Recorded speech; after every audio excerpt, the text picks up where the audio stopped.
Hello, everybody, and welcome back to Adventures in Collecting Toys on Film. 2 minutes later, 2 minutes. toys on film. I wish one of these days we'll have the budget to get somebody to do a parody cover of that for us. One of these days, Dave, you're in an interesting location for this episode. Yeah, I'm in the Bat Cave. I did some parkour off and gymnastics, some trapeze work off the 4th floor to get down here. Well, if you did that, you must have also done some laundry and dried your clothing in a very interesting manner before. Some martial arts laundry. So this is it's been a while since we've done toys on film. I think the last time we did this was Terrifier, maybe. I think that was the last. I think that was the last one of these we did. Yeah, we did the Terrifier franchise. Oh yeah, we did that after Turtles. That's right. Yes, yeah. But if this is your first toys on film experience with Adventures in Collecting, what we do is we take a movie film for theaters that has an amazing toy background. So whether that's toys in the movie itself, or in this case, Batman Forever being an extremely toyetic movie with tons and tons and tons of toys for it, supporting it, celebrating it. So we'll go through the movie, we'll go through some film facts, and then of course we'll talk about the toys. Yeah, we won't go like beat by beat through the movie because that's been the one kind of consistent theme in every episode of these, where we don't remember everything, or we remember it in the wrong order. Correct. And nobody wants to hear my or Eric's what's it called? Us arguing about what happens in what order. Well, what happens in what order, but we also don't need like the Andy Dwyer interpretation of like what happens when they can't watch the Pawnee City Council debate on Parks and Rec. Well, we do have a guest with us this time around for Toys on Film. We have a friend of the pod who happens to be first time out for a Toys on Film. Yeah, we've not had a guest for Toys on Film, but we are excited to have him back. Oh wait, Eric, don't bury the lead. Oh, okay. I won't bury the lead. You know what I'm going to do instead with the lead? I'm going to Dr. Death tonight. I'm going to hold the lead. I'm going to thrill the lead. I'm going to kiss the lead, and I'm going to kill the lead. Yeah, I don't have a Val Kilmer shirt, so we're the next best thing. My Good Night and Good Luck Broadway shirt. So welcome back, Clooney. But welcome back to the show, artist, NECA packaging designer, Batman Forever expert, Chris Raimo. Hey, you guys. He's back. I am back. Chris. Holy rusted metal, Dave. It's Chris Raimo. Mm-hmm. This is truly a kiss from a rose. This metal, it has holes in it. And it's rusted. Rust. It's full of holes. Holy. Oh. So, Batman Forever. Chris, before we kind of dig into it here, you're a self-proclaimed Batman Forever obsessive collector. I might be the only super fan / collector there is. Or at least amongst my friends. A lot of them are like, how is that one of your favorite Batman? Like, it just hit me at the right time, at the right age. That's exactly where I am. It is not. We'll rank maybe where this is in our Batman canons at the end of this, but like, truthfully, like when I think of Batman, because of the age I was and the soundtrack and everything that was happening all at once, like I think of Val Kilmer. So when he passed away recently, we're recording this April of 2025. He's only left us a few weeks at this point. But when he passed away, the first thing I thought literally was like, oh man, my Batman's dead. Yeah. So yeah, it just hit me. I went to his greatest role, aka Doc Holliday, but also great, but he's Batman. He is Batman. Chris, I would say I was 10 years old when this movie came out, so it was like, and Jim Carrey was in it, and I was a massive Jim Carrey fanatic too. So I was like, oh my God, Batman and Jim Carrey together. This is gonna be the best movie of all time. Yeah, and I was 8, so I was right behind you. So I was 15, so like, you know, we're all my around age, that age, yeah. We could kind of see like in just getting into high school, like the writing was on the wall for the series for my age group. Well, yeah, you knew where it was, and also you were old enough at that point to know kind of where it was headed. I'm sure. Extinction. Well, you know, it's a campier movie than the previous two, but that's not a bad thing. Batman has been very campy over the years, so absolutely. You know, this is just kind of par for the course for the Dark Knight. I actually remember liking it a lot more than other people. As a 15-year-old. As a 44-year-old, it is a movie that I watched today. How dare you? Yeah. No, I apologize. Like I actually do like it. It's, for me, it gets a little long in the tooth in the middle. And then kind of after fighting, like, you know, the Joker and Penguin and Catwoman and Christopher Walken for some reason, like, it's... Hey, you put some respect on Max Schreck on this podcast, Dave. Yeah.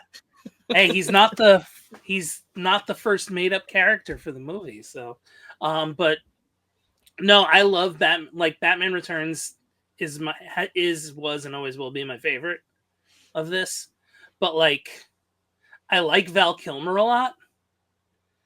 Knowing what we now know about the making of the movie and what could have been, like, that movie is in there. But they cranked up some, like, almost, they tried to, like, Batman Returns it. Well, right, because there was that huge backlash with Batman Returns. And I feel like the end is, like, hella anticlimactic. Like, it doesn't, for what's going on, it's just like, oh yeah, I'm going to do the anti-Spider-Man and, like, I'm going to break this thing and we're done. Well, I mean, to your point, right, there was a lot of backlash coming off of Batman Returns where it was very dark. It was a very, very, very dark movie that was marketed towards kids. I mean, as the sequel to Batman. And, you know, that was during a time when, you know, you had all of kind of like the anti-rock music movement was still kind of going on, parental advisory stickers, like all of that was very top of mind for a lot of people. So yeah, I think to a degree, and we got some really cool toys out of this movie. So yes. I mean, to a degree, I think they did probably level things out so that way it was a little more kid appropriate. But I remember liking it more, but I also think, like, I think the first act rules, and then, like, it starts to, like, once you hit the back end of Act 2 into Act 3, it's like, okay, it's a little, it's a little long. Okay. We've all got opinions. I know Chris and I will disagree with you vehemently as we're sitting here going, like, I can watch this right now. It gets better and better every time I watch it. So I don't know what you're talking about. I'm literally right there with you. This movie is a comfort meal for me. And it has been for a long time. Like, when I'm in a bad mood, or like I have a project that I know I'm going to be working on for a while and I want, like, something in the background, and that something is not Star Wars, it's Batman Forever. Like, I like it. It's fine though. I'm the person who was on here like a couple months ago going, "Oh, this movie's way better than I remember it being." And I remember Mark was like, "No, it's not." And I'm like, "Oh man, Mark was kind of right." No, Mark just shares your opinion. This is very subjective. So I thought it was. I remember it being. I remember enjoying it more. Yeah. Than I did the last time I watched it. Okay. Did you see it when they re-released it in the theater? I did. I did too. I brought my son, who's a massive Batman fan, and he was almost 10, and that's when I saw the movie, and it was like this whole circle of life moment of like, I saw this movie when I was 10 in the theater. Now I'm taking him to see the movie, except we were the only two people in the theater this time, where in 1995 that place was like crazy. Slammed. Yeah. Yeah. Yeah. So that's probably one of the first Batman movies I've shown him, which I know is completely sacrilegious, but it was like a easy way in, you know. It is. Well, I mean, you get a little bit of the right, like it's that tweener between Batman Returns and Batman and Robin. Like Batman and Robin is, other than like maybe kissing, is like a kid movie. Like there's no darkness to Clooney's Batman at all. Like he is just or acting. Yeah. He is just like he just exists. This is a watchable movie. It's a very watchable movie. Like I'm not going to tell you it's bad. It's just I remember it being enjoying it a lot more. Well, let's before we dig into the actual movie itself and some of maybe our favorite moments and stuff from it.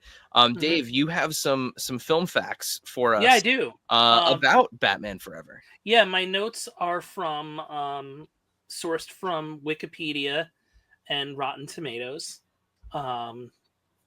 Just to give credit to wherever that's going to go. Always cite your sources. So as you can see on the poster, the movie was released on June 16th in the year 1995. It was written by Lee Batchelor, Janet Scott Batchelor, and Akiva Goldsman came in and kind of tightened things up at the end.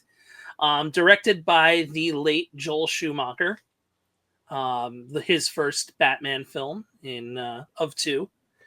It had a budget of $100 million. Domestically, it made $184 million, $336.53 million worldwide. So very, very successful run. Had a $52.8 million opening weekend, which was the highest opening weekend of all time, surpassing Jurassic Park. Wow. It held that for 2 years until The Lost World came out. I didn't realize it beat Jurassic Park back in the day. Wow. It was also the highest superhero opening weekend of all time until the year 2000 when X-Men came out. It was the first film to gross $20 million in one day. Jeez. And it was the second highest grossing film in the United States in 1995 behind Toy Story. Wow. Cool. That is impressive. Yeah. 30. So wow. And it just dawned on me, and we've said it several times, 1995. So this movie turns 30 in 2 months. Mm-hmm. God. I don't like that. I mean, 1 month ago I turned 44. I don't like that, but a couple of days ago I turned 40. So wow. Happy but birthday. This movie came out like what, 10 years ago? So whatever. Yeah. The 90s. Those were 10. That was 10 years ago. Pain. Of course, the stars of the film: Val Kilmer is Bruce Wayne and Batman, of course. Tommy Lee Jones, Two-Face, taking over for Billy D. Williams in the Harvey Dent role. Jim Carrey is the Riddler. Among the other people who were talked about for being Riddler, originally Robin Williams was up for the role. Right. I think Robin Williams is one of those actors who part of his legacy will be the roles he almost got. Mm-hmm. Because there's a bunch of stories with it. Like, wasn't he supposed to be Hagrid in like the Harry Potter movies too at one point? That's out of my knowledge base. But yeah, there was he's had a bunch of situations like that where he's like almost been a character. Man, him as the Riddler in that movie, interesting. Nicole Kidman, Dr. Chase Meridian, made up for the movie, but eventually used in the comics in the New 52 era. And one of my first crushes. Hey. Who didn't love Chase Meridian? Come on. She was great. Yeah, she's a great character. Chris O'Donnell, of course, as Dick Grayson, and a.k.a. Robin. Now we could talk about what originally was going on with Robin later on, I guess. No, now's the time. So we talked about Tommy Lee Jones replacing Billy D. Williams as Harvey Dent. So when and this is just kind of common knowledge, when Tim Burton was going to make the third Batman movie originally, he gave them an idea that was kind of off the wall with Scarecrow and Riddler, I believe, were the villains, but like Harvey Dent was going to be involved. I think he wanted Harvey Dent back in Batman Returns, and Warner Brothers wanted the Penguin. Really wanted the Penguin. So they went the route they went. So the whole idea was the hope that getting Billy D. Williams back. But prior to that, Robin was originally supposed to be a mechanic that helped Batman repair the Batmobile after it was messed up in Batman Returns. And Robin was going to be played by Marlon Wayans, who had signed a 2-movie deal to do 2 and 3. Interesting. So he still gets paid for Batman Returns. That's wild. Like when Batman Returns airs or is screened or whatever the case may be, when they sell a DVD, when they sell a digital copy, Marlon Wayans still gets residuals. Wow. It's wild, right? I had no idea. And that's also why the figure from Batman Returns kind of looks like Marlon Wayans. It does, in that the here, I'm trying to find a picture of it. I can pull it up. They clearly changed the the skin color of Robin, but like the head is Marlon Wayans. Now that I'm looking at this thumbnail here, let me see if I can pull this up on screen. Yeah, when I had initially learned like that story about the making of the movie, I was like, yeah, like that's Marlon Wayans. 100% is Marlon Wayans. Interesting. So that gives us an idea of what the costume would have looked like too in Returns, potentially, because not all of the figures in that in that Batman Returns counterwave were screen accurate. Of course, the Penguin being the I don't know repainted superpowers. He was like, the whole thing was he wasn't going to be in the movie very long. They were just establishing the character, so he was going to be in like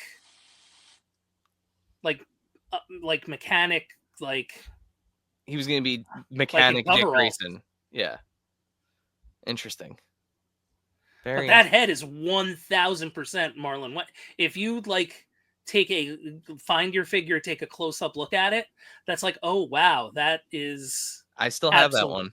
That one's downstairs, so I'll have to take a closer look at that. I never knew that until me and Blaine were in a toy store, and he was like, "Oh, I have to get this Robin." He's like, "Do you know this was supposed to be Marlon Wayans?" I'm like, "What are you talking about?" And then he showed me like all the details and everything, and I was like, I never knew that until he told me that. That's crazy. Yeah. And like they cut him out at like the 11th hour. Wow. Like right before they started filming? Pretty much. Damn. That's crazy. Getting back to the cast of Batman Forever, Drew Barrymore is Sugar. Debbie Mazar is Spice. Michael Guff back as Alfred. And Pat Hingle back as Commissioner Gordon. There is a cameo by Ed Begley Jr. He is Jim Carrey's. He's Edward Nygma's boss at Wayne Enterprises. Brutal death. Yeah, goes out a brutal death in that movie. But it's also like such a like Tom and Jerry one too. Like if you think, I mean it's a cartoon death, but like applied to somebody who's actually taped and roped up to a rolling chair and thrown out of a however high window that was into effectively a waterfall turbine system. That's brutal. That's brutal. Surfs up Big Kahuna. Come on, man. If that's how I go, that's why I want somebody to yell. If that's what they're gonna kill me. That's the last thing I want to hear. Perfect. Good to know. I will say there's like thematically, and this is one of the things I very much appreciated. Like, you could really apply thematically like Riddler's scheme to now, and it's devastatingly accurate and prescient. That was a an evergreen plot.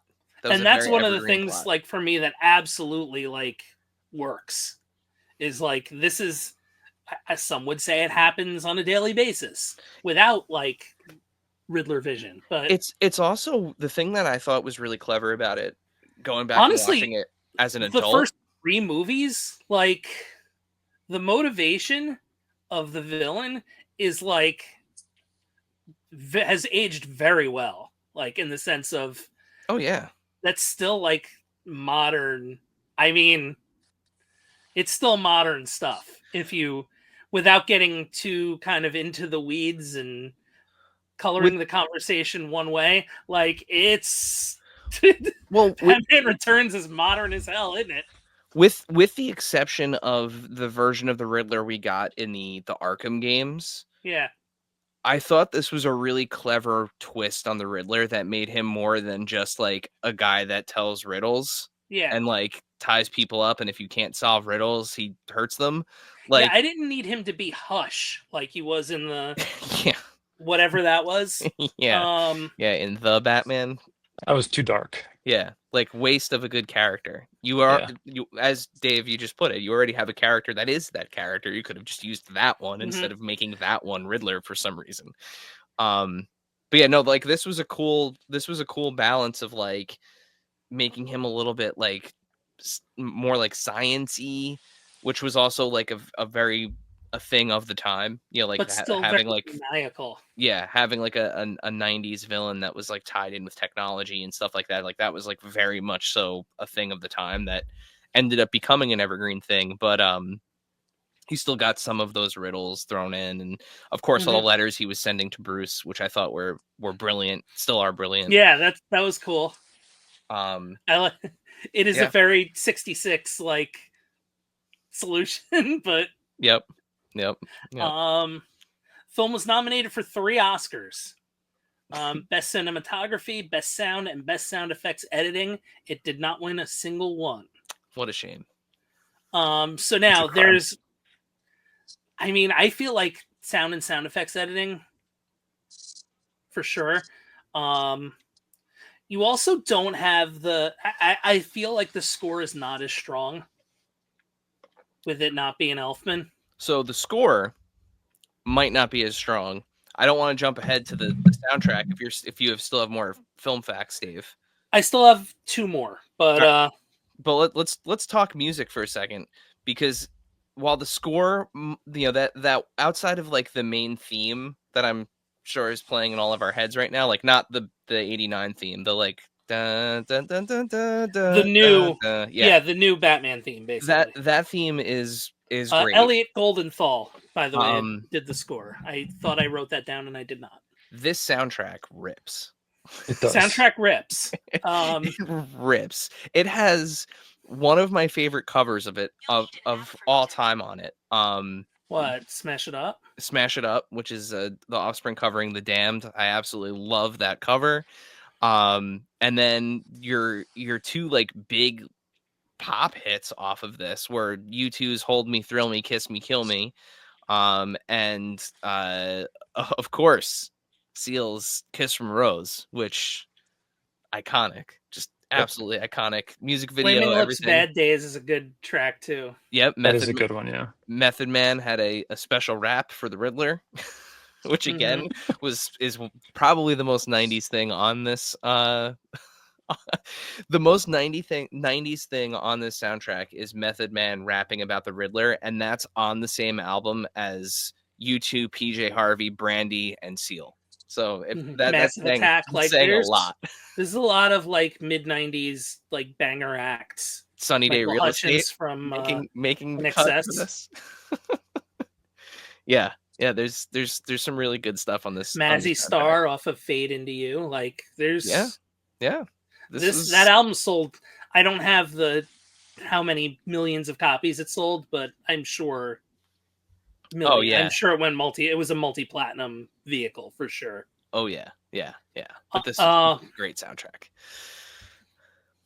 So there is a work print preview / director's cut that exists. Now the original one had 50 minutes of additional footage. Whoa. That is more. My guess is it's like more of an assembly than anything else.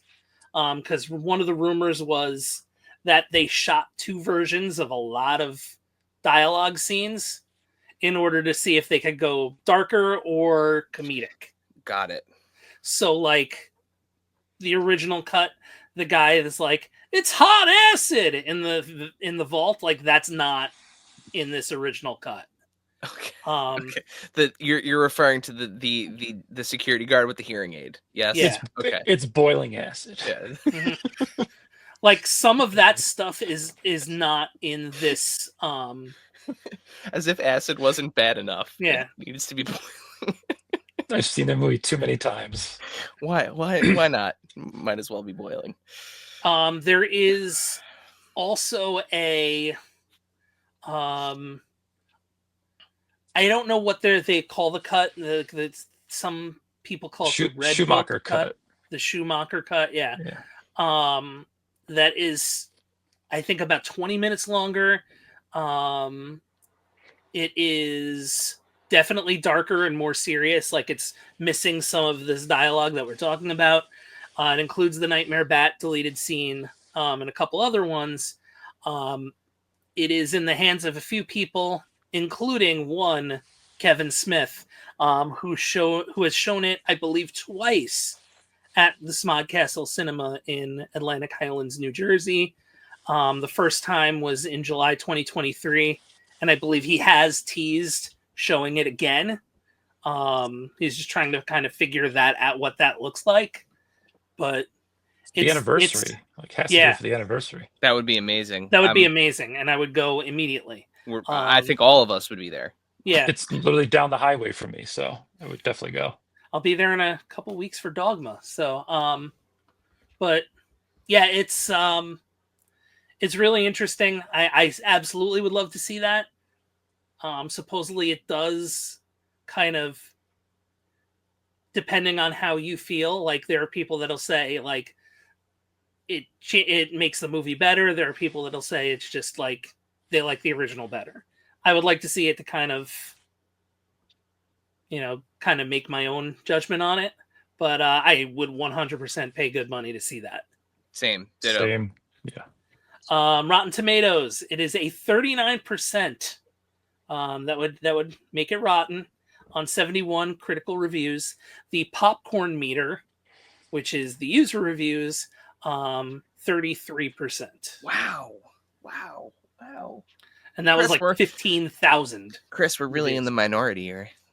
Really, really are, apparently. I think it's way better than a 39%, but God. That's just harsh. Yeah, I feel like that's overly overly harsh. Yeah, I'd put it at, like, honestly, it's like a hot 6, like, for me. Like, it's a 6 out of 10. Okay, I can see that. I think I would probably have it a little as opposed higher. To like the 8 and 9 that are the original 2, like. Yeah. And here's the distinction, right? Like, this is my favorite Batman movie. It's not the one that I think is the best. And I like, agreed. You can, I think people need to be able to kind of separate that. But yeah, this is, I mean, far and away, this is my favorite Batman movie. Like, if you, like, when we were talking about before, like, did you go see Batman Forever when it was put back in theaters? I've gone to see Batman Returns at the Alamo Drafthouse and at Smodcastle. Yeah. Yeah, that is, for me, that is the best one, I think. It's my favorite, too. Is Batman Returns. And it's my second favorite behind this. But I agree with you. That is the best Batman movie. Like, I don't think anything has sniffed that yet.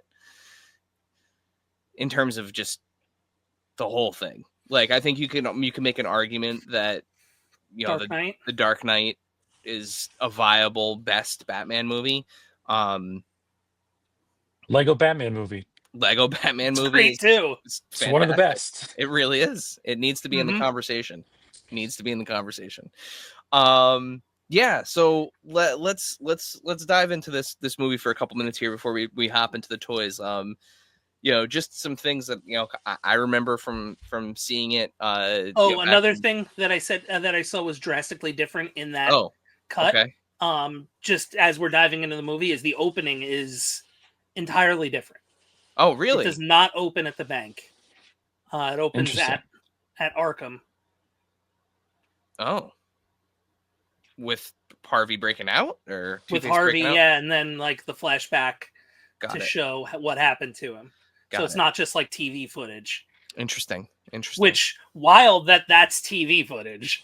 Like, well, I mean, I know we were like at the advent of court TV and stuff, but like, my thing is he gets the acid thrown at him, and it basically covers his entire head. He tries to block it with like a folder.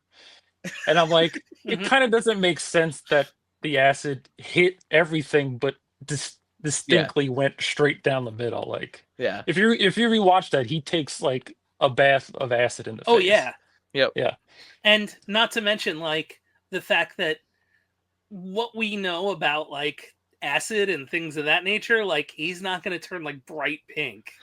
I mean, forget that. The craziest part about that scene is just the idea of Batman sitting in a courtroom. In a courtroom. Just like he's sitting next to somebody, like just leaps out in court.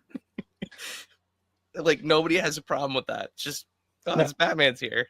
Yeah. Why not? Yeah, we've already like we're long past where like the distrust for Batman is gone, and now he's just like effectively a bailiff as well. Like Yeah, he's the courtroom muscle. Well, you never know who's going to throw a cup of acid. I bet he looked at Gordon afterwards and was like, "See, this is why I gotta be here. This is why we have acid-proof holders." Yeah, I know. He should have been there earlier. He was running late. Yeah. So I know I mentioned it already several times, but a big part of this movie, and I think a big part of the reason why I love it so much, is the soundtrack. Like I can't say it enough how even to this day, now 30 years later, like when I hear the opening riff to that U2 song, or I hear the opening a cappella part to Kiss from a Rose, I am transported back into that theater seat like in an instant. It just takes me right back there. Like even if it's the middle of winter, like it all of a sudden it's hot, I'm in shorts and I'm back in that theater. There was just something about that soundtrack and like the whole kind of audio aesthetic of it that tied in perfectly with the movie, that whether it was just like where I was developmentally as a child at that point, but it is like the core of core memories. And yeah, I mean, that was just huge part of it for me. And of course the toys, which we'll get into. I feel like that was the start too of like, maybe not the very first one, but certainly like one of the first major like super soundtracks of that like mid 90s, early 2000s era, where like every big movie that came out had the like, and this is the soundtrack for it. Like, the summer blockbuster soundtrack. Whether it was Godzilla, American Pie, like Empire Records, everything had that like super soundtrack. Here's the part you really want. It's the soundtrack. Never mind the movie. I'm looking up to see how many copies of it actually sold. It's got to be billions. I'm guessing in almost trillions, 10 million, if not more. Let's see. According to Google, the Batman Forever soundtrack sold 2 million copies in the United States and was certified double platinum. Okay. So that was also at the time too, when anything with a hit song on it was like automatic platinum. Yeah, it was just a question of how many times over. That's still a lot. Now nobody sells 1 million copies. Like Taylor Swift, that's it. Yeah. And only 5 songs from the soundtrack were featured in the movie. So Smash It Up. Smash It Up. Bad Flaming, Days. Yeah, Bad Days. The Brandy song pops in for like a hot minute, I think. Yep.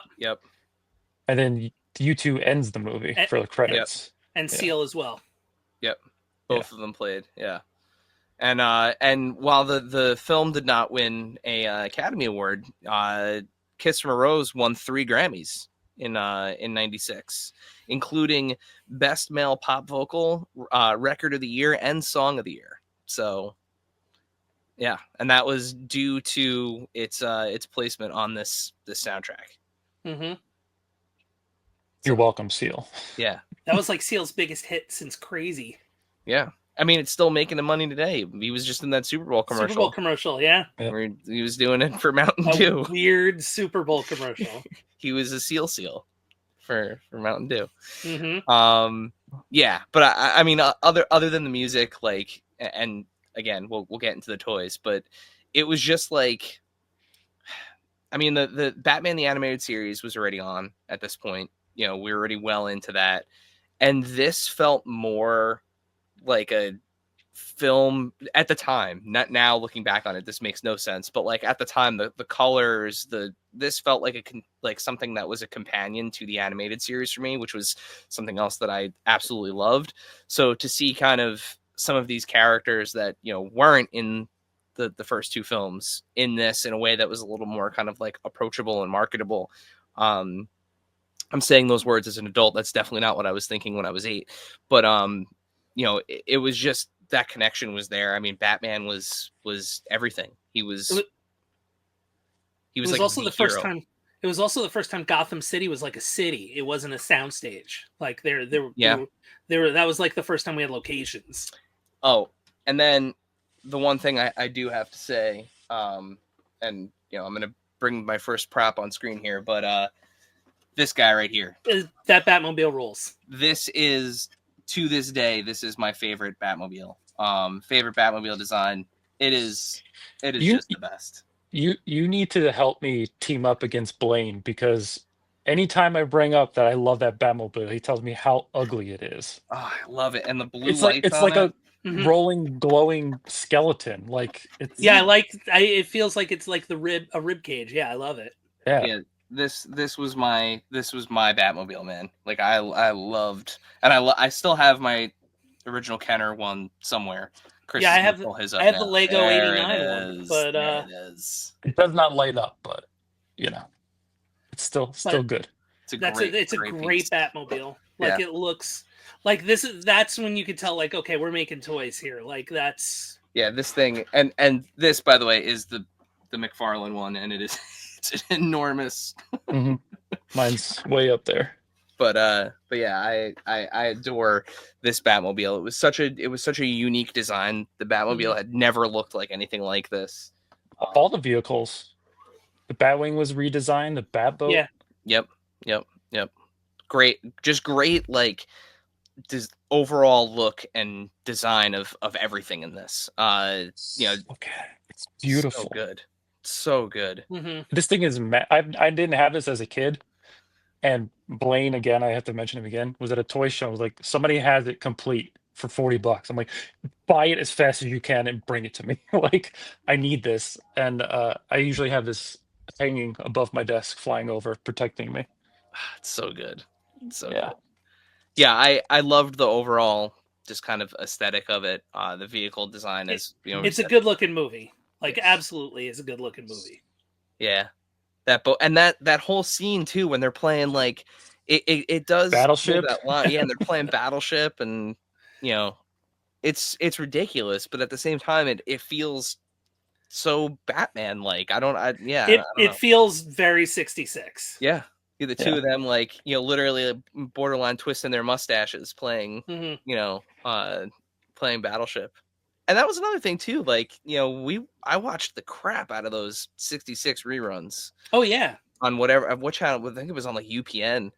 No, I think it was PIX, wasn't it? PIX, yeah, Channel 11. Yeah, we used to watch those reruns all the time. So like, seeing the characters act like that was, I didn't bat an eye at it. That was the first Batman I remember seeing as a kid, was 66. So I was like, oh yeah, Batman's goofy, you know. Yeah. So I kind of rolled with it. Yep. Dave, what about you? What are some memories you had from first seeing it?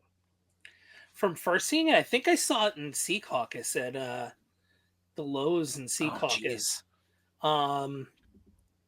which is now I think an LA Fitness or something. Used to be next to a Sizzler, the Lowe's. Oh, that's still there. But the movie theater, there's a movie theater like across the parking lot now. But one of the movie theaters is a hotel, and the other one's now like an LA Fitness.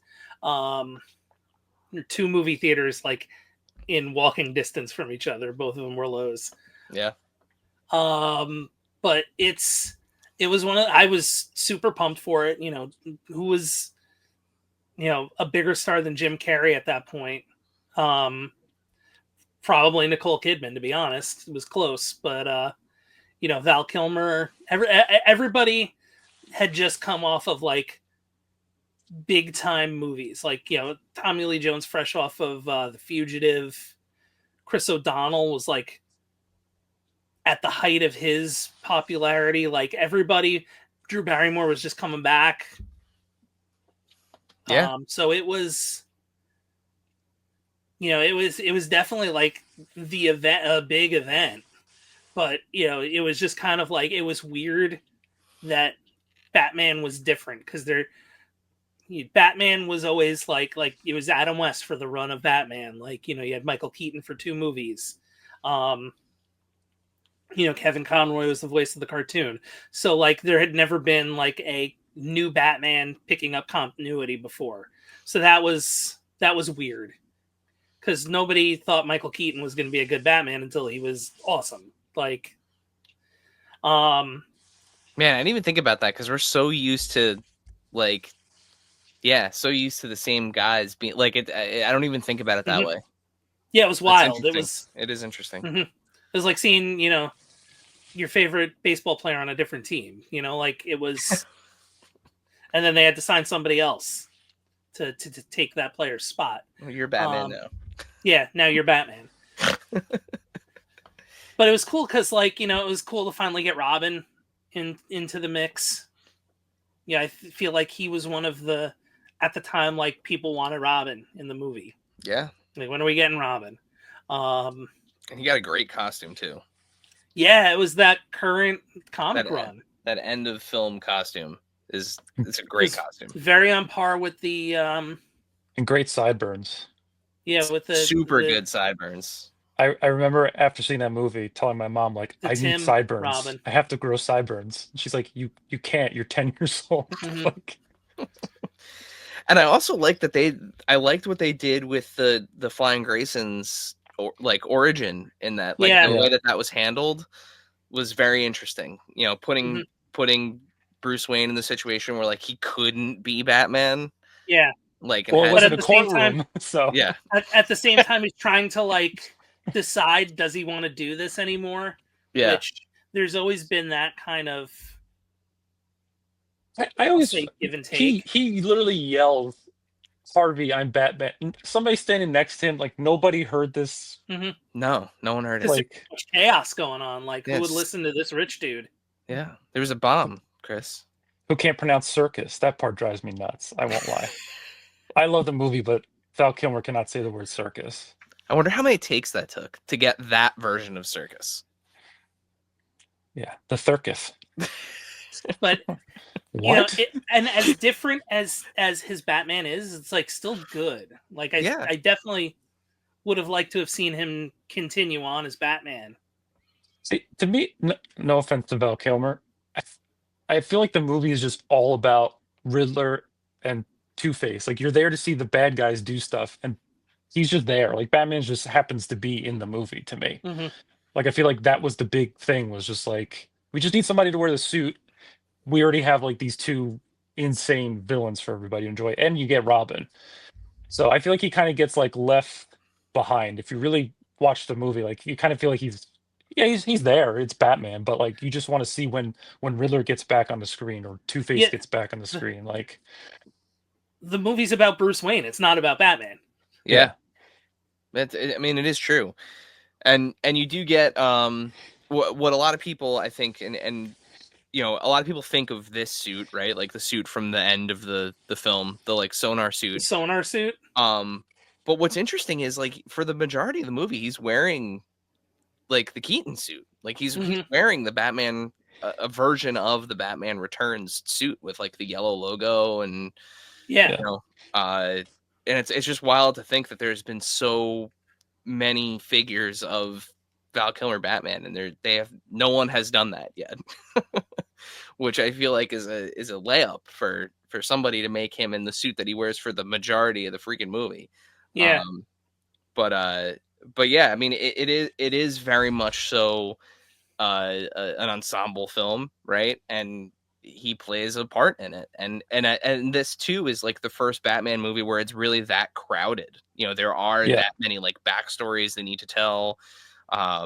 You know, you have all of like the side plots going on with Robin for the first time in this. That you know, when he hijacks the Batmobile. Yeah, the like UV light gang. I don't understand how nobody has made those figures either. Yeah, like they're so toyetic. Them and the Two-Face's henchmen. I don't know how you don't make those either. Yep. When they announced the McFarlane line and they're like, "Oh, build a figure," I was like, "Well, I mean, obviously you got to do like one of those. That would be awesome." And then it was, you know, the giant bat. Yeah, it was a deleted scene.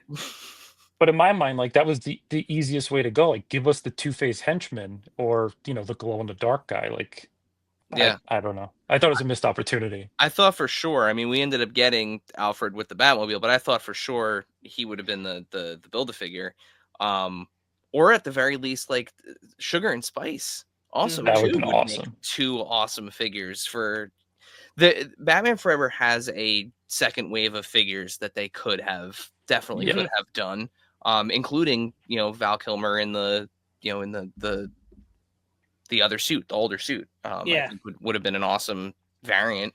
But yeah, it's crazy. There is so much money left on the table in terms of like toyetic characters from that movie. The Flying Grayson suit, and aka the like 70s Robin suit.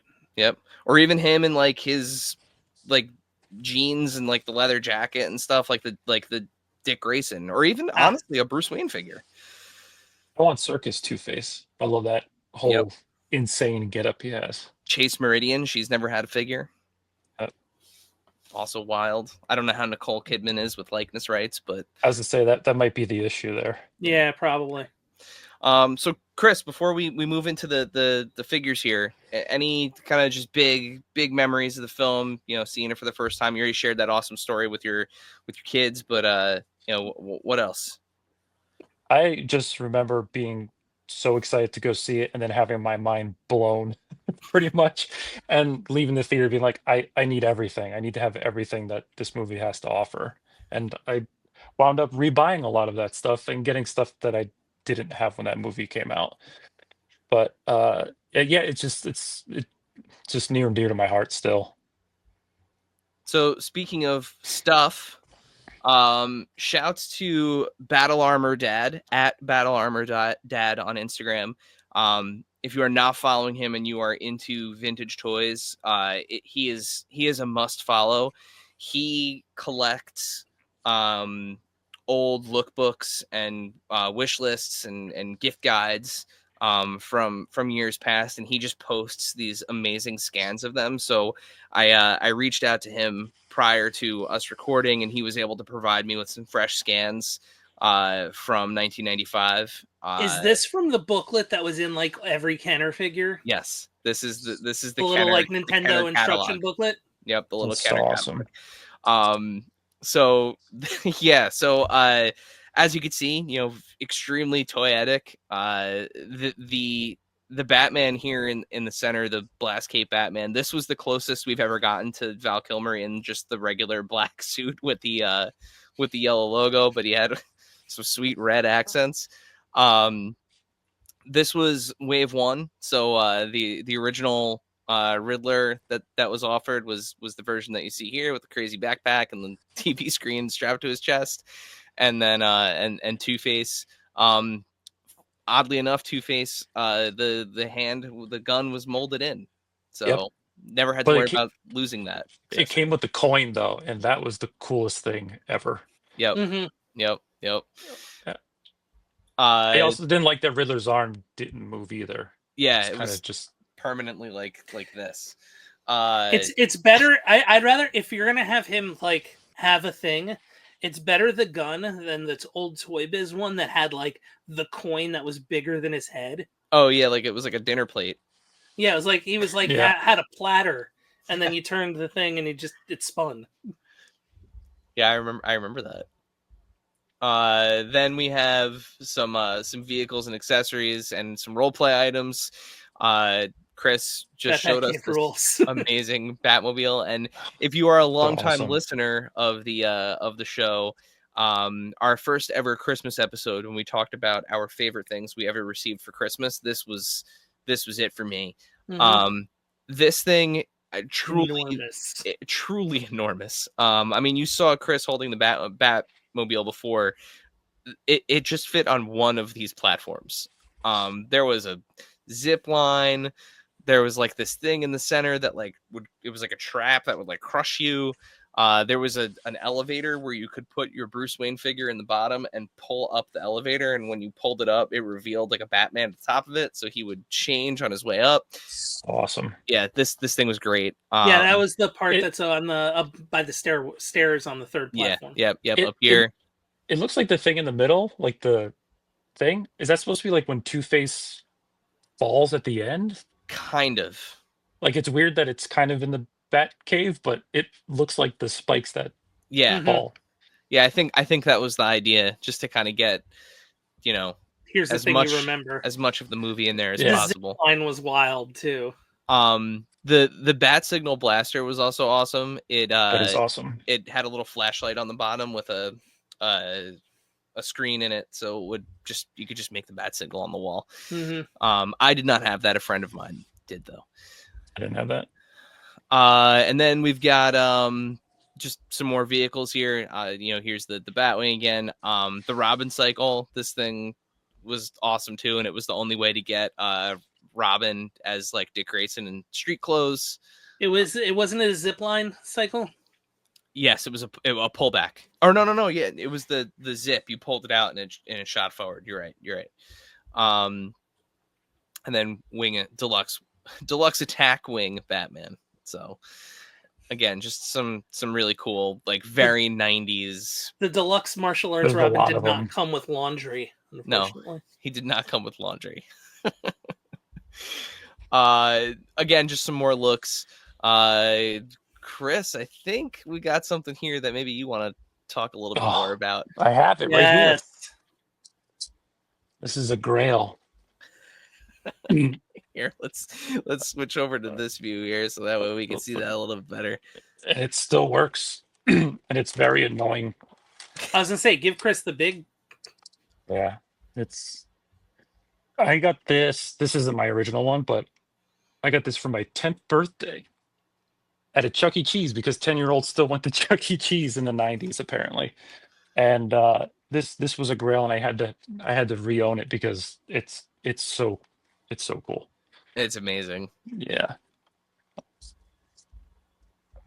Yeah, that thing is really cool. But the electronic pinball machine. The electronic pinballs were like low key still really good. Yeah. This was awesome. A friend of mine had this, the road race set, which was your typical like a Tyco. And it was just cool. You had the two controllers, and it was a Riddler car and a Batmobile, or I'm sorry, a Two-Face car and a Batmobile. And then the Wayne Manor that just would not go away. They repainted this Wayne Manor for everything, every single Batman release, like. It was a great playset too, though. From '89 straight through to Batman and Robin. That's Returns. No, there was an Ace Chemicals version of it too. There was an '89 version of it that they put out later. I actually just acquired a Returns one at a flea market for $12.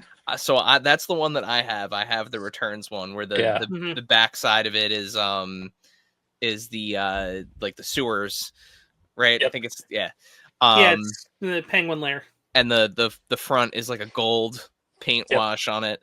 But there you can find a version of this that has that's for the animated series that has like pictures of the in like the Batcave computer has pictures of the animated series villains. You can find an 89 style version of it. You can find Returns and onward. Returns was the first one though. But this was my favorite feature by far. Again, like you could put your Batman in there and strap him in with the little belt and turn the little thing at the top, and it would transform him from Bruce Wayne to Batman. And you had Keaton at the time, so it was and there was. I still have Val Kilmer too. They made a similar to how they made Keaton with the like strap-on Batman stuff. Mm-hmm. They had a Kilmer that had a head that would like go back here. Chris has got it. Hang on. I'll give you the floor again here, Chris. These were like my favorite Batman figures for all the movies. Any of them that you could dress them up, I was like all in. Yeah. I think you should open that right now and put it together.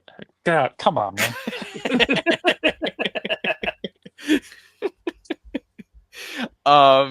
So if you had that Batman or that Bruce Wayne, you could put him in the cave. And then there were some really cool 2-packs that were issued that great Robin that were more screen accurate. So amazing. The Guardians of Gotham City. This was the one that you had to have because this gave you the suits from the end of the movie. The most movie accurate, yeah. Yep. Yeah. The figures there was no Batman that was one color, basically. Nope. And there were no gimmicks with these. They didn't have the like old like the like C-ring style capes. They were rubber capes. They didn't have the laser dildo. You don't remember that from the movie?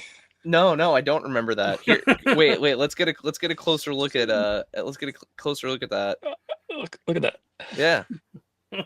It's ribbed for anyone's pleasure. Like the Batman figure overall is very cool, but that accessory is very questionable. It's something. It is. And then you also had this 2-pack. So you had the Riddler and Two-Face, which was the only way to get the Riddler without like stuff on him. Yep. It was the only way to get this version of the Riddler. And then this version of Two-Face is actually still pretty cool. Not necessarily screen accurate. To me, it's kind of circusy. Like if you look at his suit, it kind of has the circus scene kind of vibe to it. Yeah. But again, same repaint, same Two-Face. This is actually, I don't know what has happened to my black and red Two-Face. This is the only one that I still have left, but I still have this 2-pack. That's a great Riddler too. And then you can find that Two-Face at any toy show for like $10. Perfect. Yeah, keep that in mind. That's a must-have. And then the WB store exclusive 2-pack, not screen accurate, not at all. The only way to get this version of the Riddler, which is supposed to be kind of like the end of the film Riddler, where he's actually in white. This one? Yes. So that's the only way to get the white one.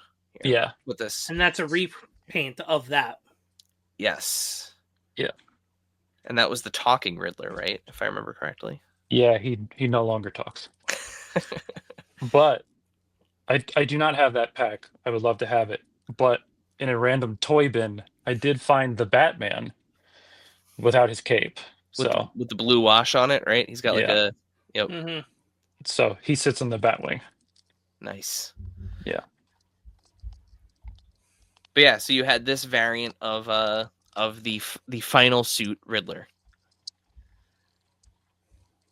And then that takes us through 1996, 1985, 1996. I like that he's got on like yellow Air Force Ones. I didn't even notice that. I'm trying to get to the next one here. Let's go. And then the other thing that everyone always talks about with this were the McDonald's tie-in mugs, which of course, the Tiki Master down there has got. Funny story. My wife got me this for Christmas, and I opened the package, and there was 2 of each of them, and I was like, "Oh, you got 2 sets." She's like, "One's for when guests come over, and the other one's for your collection." So, my wife rules. She does rule. She does in fact rule. Yeah, and they are awesome. Yeah. They were 99 cents each. They are not now. I can tell you that. With purchase. That was when giveaways were like legit, though. We had it good. We really did have it good. Yeah, these kids these days, they'll never know. And then it would be a while until we would get the only like major release of Batman in that suit. Like I was saying, we've only gotten it once, and it was in the That's not great. It was in the signature collection of the DC multiverse towards the end. Towards the end might be why Mattel's run with that. That's not awesome. I mean, for the time, he had kind of that Marvel Legends-esque articulation. He didn't have just like the regular kickers. He had ball jointed hips and stuff, but yeah, the likeness was not there.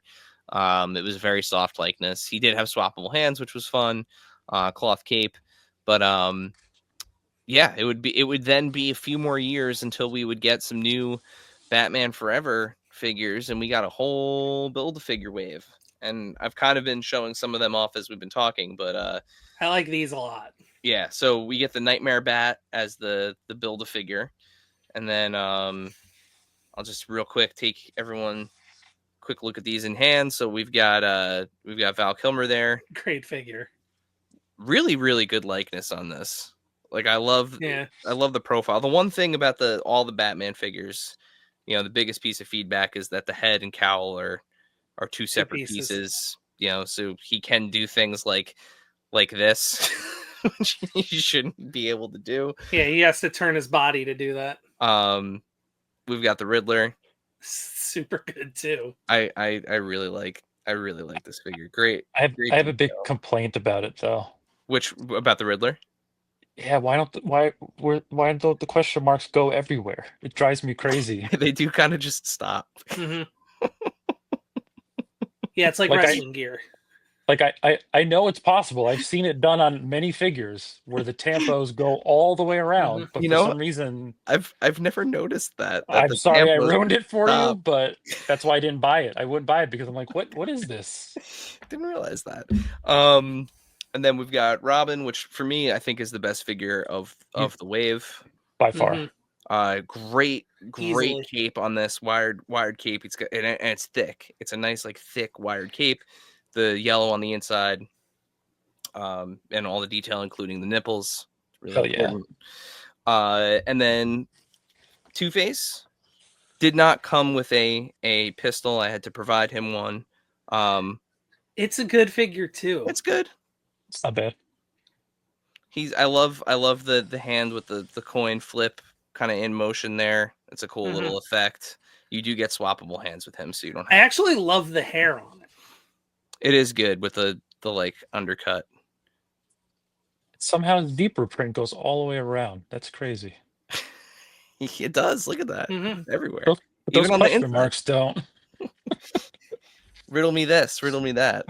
No, it's like Eric's Riddler suit when he was like 3 years old. Yeah.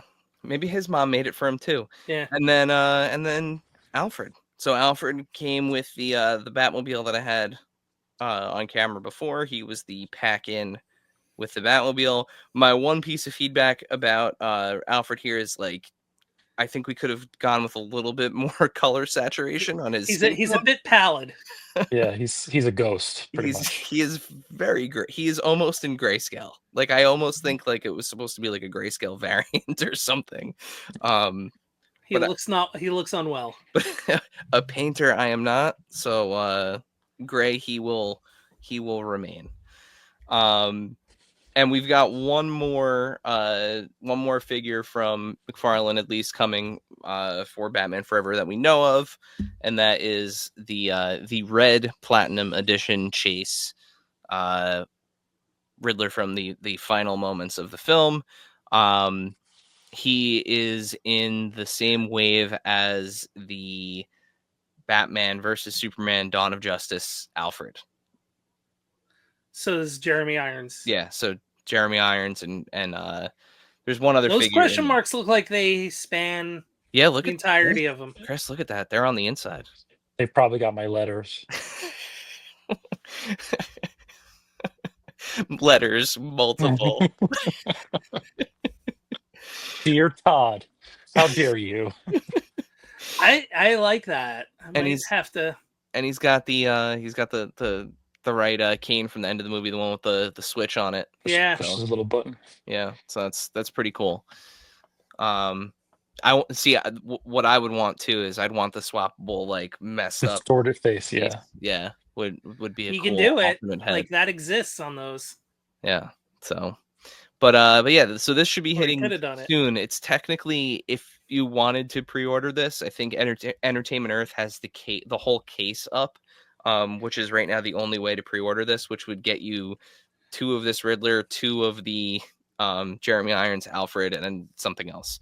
But I mean, I wouldn't hate having a Jeremy Irons figure. It could, I mean, come up. You could be prepared to own it.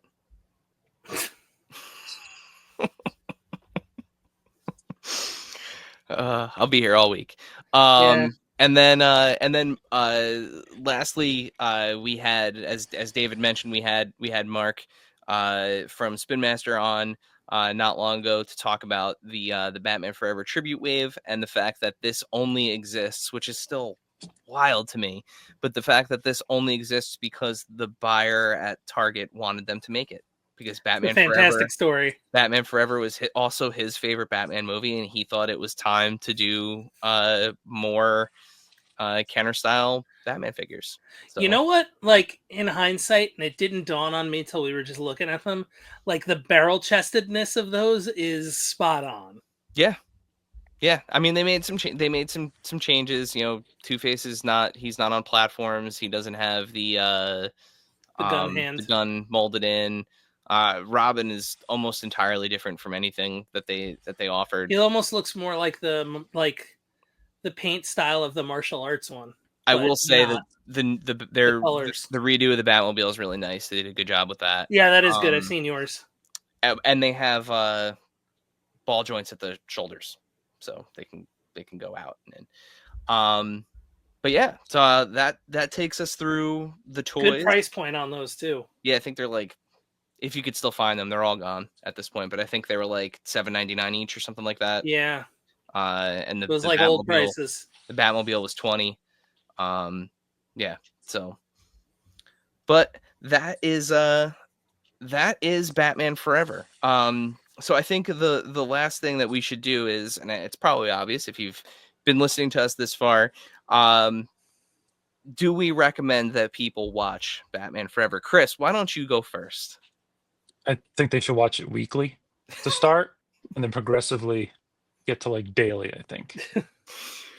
I'm also going to suggest that you watch Batman Forever, and but most importantly, my message is, you watch it with an open mind. So just have fun. Watch it. It's fun. That's all that matters. Have fun. Don't overanalyze it. It's a silly movie and it's fun. And yeah. So Dave, should everyone watch Batman Forever? Yeah, of course. I think everybody should watch all 4 of them. I might skip Batman and Robin, I won't lie. I gotta really be in the mood to watch that. I can't sit through that movie. I can't do it. It's not good, but like, should you watch it at least once? So I will say this. I put my darling wife through a lot of things that she does not enjoy. Like she watches things that she will sit through things that she finds torturous. Her favorite Batman movie is Batman and Robin. Mm-hmm. So I have watched that movie a lot over the years that we've been together. How do the kids feel about that one? I mean, they're still like, you know, their ages. It's Batman. It's funny. They laugh at Bane. Mm-hmm. You know, why is Bane so ridiculous? Like, it's just why look like he's wearing one of those blow up T-Rex suits. Like, I really don't care for that movie. I will say I love Arnold Schwarzenegger in that movie. Mm-hmm. Like, of course. I absolutely love that version of Mr. Freeze. But yeah, I don't really care for that. Uma's not bad either, to be honest. I think all of the villains are all fine in that movie. Mm-hmm. Yeah. Bane, whatever. He kind of looks. I mean, he looks. It looks right. Like Bane, but that's about it. Yeah, that's where it ends. Yeah. What a wasted opportunity with that character. I mean, he's green for some reason, but yeah. Great. Perfect. Chemicals, Mm-hmm. Science. Yeah. Well, science. This has been another edition of Toys on Film. Chris, thank you so much for. Oh, were we gonna order the? Oh, we're gonna order the whole series. I was just gonna say whether or not we recommend. Okay, I thought you were getting that was one of the things you had. No. I don't think we need to do that. There's so many Batman movies at this point. I think just whether or not we recommend it. Mm-hmm. And I think it's understood that 2 out of 3 of us consider it to be their favorite Batman movie. Yeah, it's third for me. Do you want to say what your favorite? What is your? Well, you said it already. You said Batman Returns. So there, we got it covered. Chris, before we let you go and we get out of here, remind everybody where can they keep up to date with you and your awesome art and your eventual Batman Forever art that you're going to start drawing after this episode. That's smart. That's good. I like that. You could just follow me at Plastic Vampire Art or plasticvampireart.com. Perfect. And we'll make sure we put that in the description as always. And I think with that, Dave, it's time to get us out of here. So send us home. Just avoid that boiling hot acid.